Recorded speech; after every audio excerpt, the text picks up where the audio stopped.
C'est fait, le nouveau code minier du Burkina Faso a été adopté cet après-midi par les députés, 77 voix pour et une abstention. Principal changement, l'introduction d'un fonds minier de développement local alimenté par 1% du chiffre d'affaires mensuel des sociétés minières. Et puis 4 tonnes de cocaïne et 3 tonnes de médicaments de la rue partis en fumée, c'est l'image du jour. C'est la 26e journée mondiale de lutte contre la drogue. Dans ce journal, zoom sur un phénomène dont l'ampleur inquiète. Mesdames et messieurs, bonsoir et bienvenue. Pour ouvrir ce journal, cette disparition inquiétante, elle s'appelle Bertine Bambara et a 38 ans, mère d'une fille. Elle est portée disparue depuis le 9 juin dernier, probablement enlevée sur la route de son domicile. Et depuis, malgré la mobilisation de sa famille et des forces de l'ordre, aucune nouvelle. La voiture qu'elle conduisait le jour de sa disparition a été retrouvée 2 jours après. Adama Koulibaly. Dans cet étal, situé au quartier Karpala, que Bertine Bambara vendait de l'Atsieke. Comme à l'accoutumée, dans la nuit du 9 au 10 juin, elle devance les filles qui l'aident dans son commerce à la maison. Une fois celle-ci à la maison, ne la voyant toujours pas arriver, décidèrent d'alerter les voisins. Elle est rentrée, comme elle était véhiculée, elle est rentrée maintenant devancer ses vendeuses ici, ses petites vendeuses. Et par la suite, les vendeuses arrivent à la maison, on ne la retrouve pas. Ils ont commencé à se poser la question, où est rentrée notre patronne? Par la suite, ils ont commencé à toquer la porte des camarades pour dire notre patron n'est pas encore arrivé.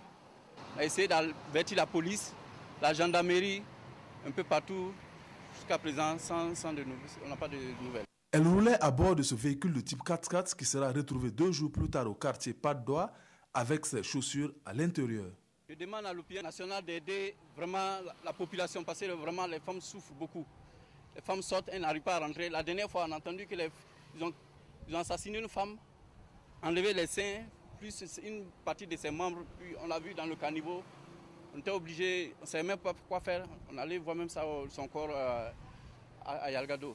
Toute la famille est mobilisée selon son frère ainsi que ses amis afin de recueillir des informations pouvant permettre de retrouver Bertine, qui est mère d'une fille de 3 ans. Voilà, le concours de tous est souhaité pour la retrouver. Les acteurs de la société civile l'appelaient de tous leurs vœux et bien c'est fait. Depuis cet après-midi, le nouveau code minier du Burkina Faso a été adopté par les députés du Conseil national de la transition.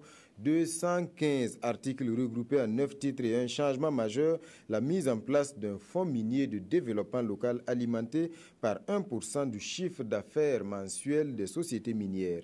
Éléonore Irbanga. Les mains levées, les membres du Conseil national de la transition posent ici les bases d'une exploitation minière au profit de tout le peuple burkinabé.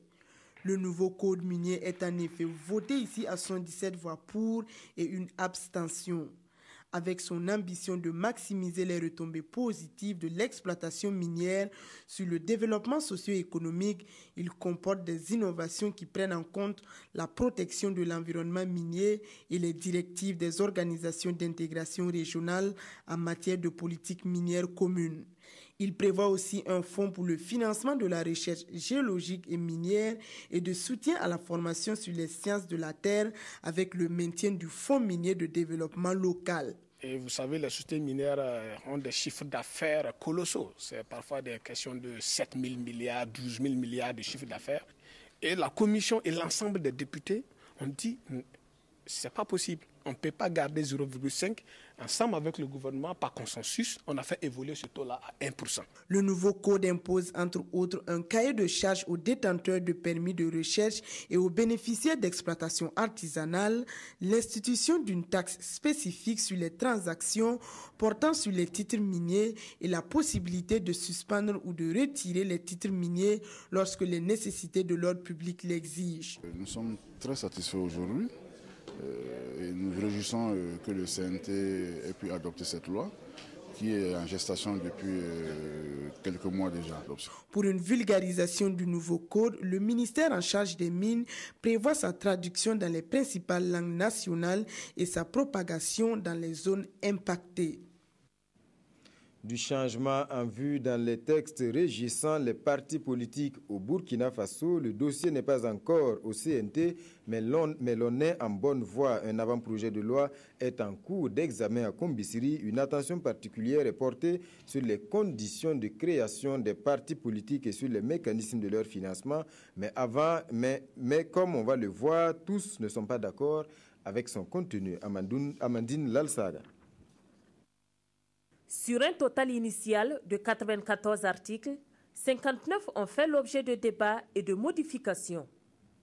L'avant-projet de loi porte un régime juridique des partis et formations politiques, élaboré courant 2014 et réexaminé afin de prendre en compte les implications liées au nouveau paysage politique. Nous avons apporté des innovations importantes qui étaient manifestement attendues par l'ensemble de la classe politique et l'ensemble des acteurs politiques burkinabés. Il s'agit par exemple des conditions tenant à la création des partis politiques qui a été relativement beaucoup plus contraignante liée à la question des sièges des partis politiques qui constitue aujourd'hui une exigence fondamentale et l'obligation de se déployer dans les 12 mois qui suivent dans au moins 7 régions du Burkina Faso. Il y a la question du financement aussi qui a été plus ou moins tranchée. Dans un pays où les gens ne s'intéressent pas à l'activité électorale, encore moins à l'activité politique, il y a un problème d'exiger aux partis politiques une certaine qualification, un certain statut, comme si on était avec 50 ou 100 ans d'expérience démocratique. Quant aux dispositions relatives au statut du chef de file de l'opposition, les discussions se sont focalisées sur la question de l'institution compétente dont relève sa désignation. Certains participants issus de la classe politique ont souhaité que le pouvoir de désignation du CEFOP soit conféré au Conseil constitutionnel en lieu et place de l'Assemblée nationale. Le présent rapport finalisé sera soumis au Conseil des ministres, puis au Conseil national de transition pour examen et adoption. Et comme je le disais en titre, ce 26 juin est placé sous le signe de la lutte contre la drogue. L'image du jour, ce sont ces 4 tonnes de cocaïne et ces 3 tonnes de médicaments de la rue incinérés dans la ville de Koupéla. Objectif, marquer les esprits. Cette année, la journée est célébrée sous le thème « Drogue et sécurité routière ». Draman Guéné. La drogue tue. Sur le plan sanitaire, elle constitue le 2e fléau après le paludisme. Considérée comme un fléau des temps modernes, la drogue affecte aussi le secteur des transports. D'où le thème « Drogue et sécurité routière » pour la célébration de cette 26e journée mondiale de lutte contre la drogue ici à Koupéla. Très souvent, ceux qui font le long courrier consomment pas mal de produits psychotropes, consomment de la drogue, consomment des stupéfiants, consomment de l'alcool. Pour mieux tenir d'année en année, la consommation de la drogue augmente dans notre pays, aussi bien que le trafic. De la sensibilisation à la répression, le gouvernement entend prendre des actions fortes pour lutter efficacement contre le trafic et la consommation de la drogue au Burkina Faso. Il y a une approche allant dans le sens de sensibiliser, mais il y a également une approche allant dans le sens de réprimer. Nous appelons véritablement à une prise de conscience.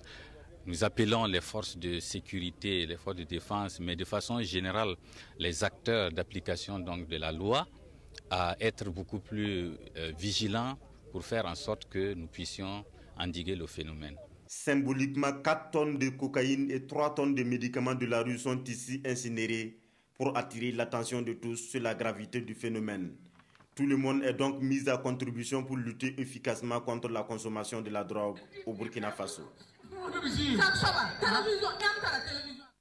Pour l'officiel, arrêtons-nous à présent un instant sur ce phénomène de trafic de la drogue. Chaque année, ce sont des tonnes de stupéfiants qui sont saisis aux frontières du Burkina Faso, principalement du chanvre indien. À ce jeu du chat et de la souris, la douane affine sa stratégie. En face, les trafiquants redoublent d'ingéniosité. Une de nos équipes a fait un tour au poste frontière de Bitou et à la brigade mobile de douane de Tenkodogo pour un constat. Jacques Lamissa Tarpaga.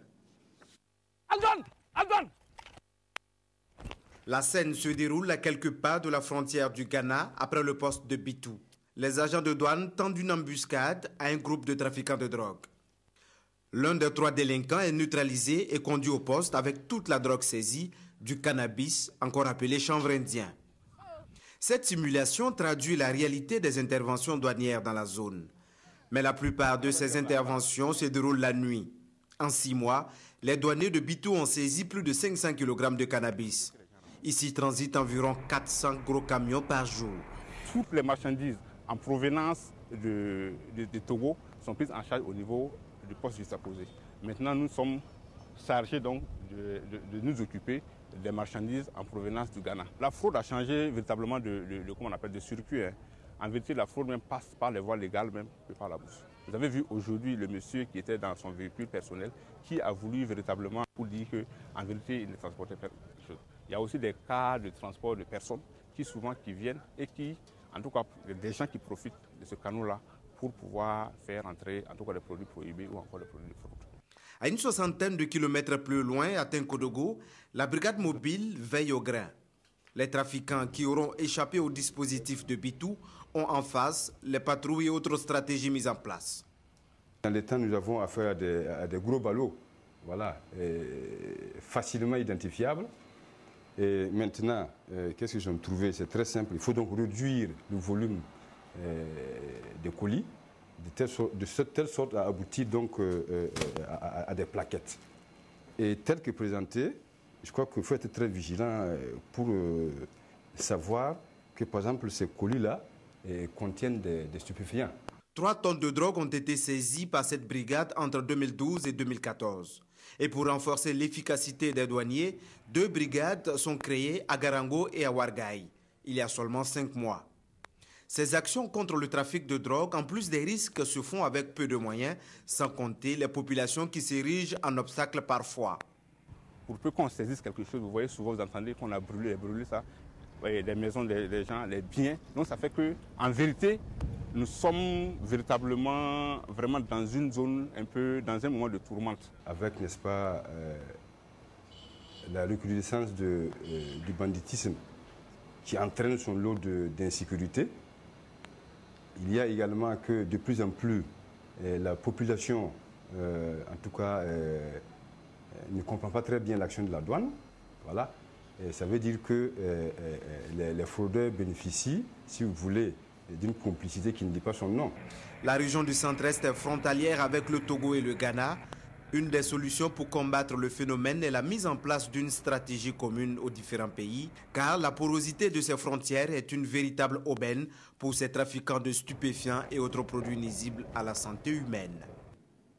20e journée africaine de la fonction publique au Burkina Faso, l'événement a été mis à profit pour passer en revue les réformes entreprises depuis 2011. C'était au cours d'une conférence de presse. D'autres points ont été abordés, notamment l'évaluation des services publics, mais aussi les dysfonctionnements de l'administration. Ismaël Diloma, Sirima.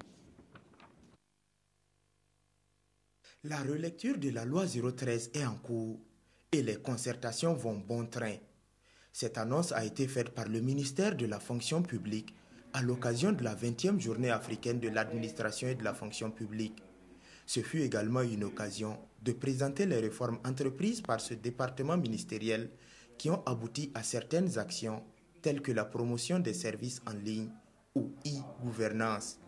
Nous pouvons citer le guichet virtuel unique de l'administration publique, qui vise à assurer la transformation qualitative des relations internes et externes du service public burkinabé grâce aux technologies de l'information et de la communication. Je me permettrai également de citer la mise en place du système ALIAS, accès en ligne des informations administratives et salariales. D'autres actions ont également vu le jour. C'est le cas de l'élaboration de plans de formation continue des agents des ministères et institutions, ainsi que d'un guide d'évaluation des structures publiques. À cela viendra s'ajouter l'élaboration d'un projet de loi. Il s'agit de la recherche sur la dépolitisation et le renforcement de la méritocratie au sein de l'administration publique, et il s'agit de l'étude sur les horaires de travail dans la perspective de l'instauration d'une journée continue. Le ministère de la fonction publique prévoit aussi de lancer le plan décennal de modernisation de l'administration publique le 4 juillet prochain à Tenkodogo. C'est la fin de cette édition synthèse. Merci pour votre attention.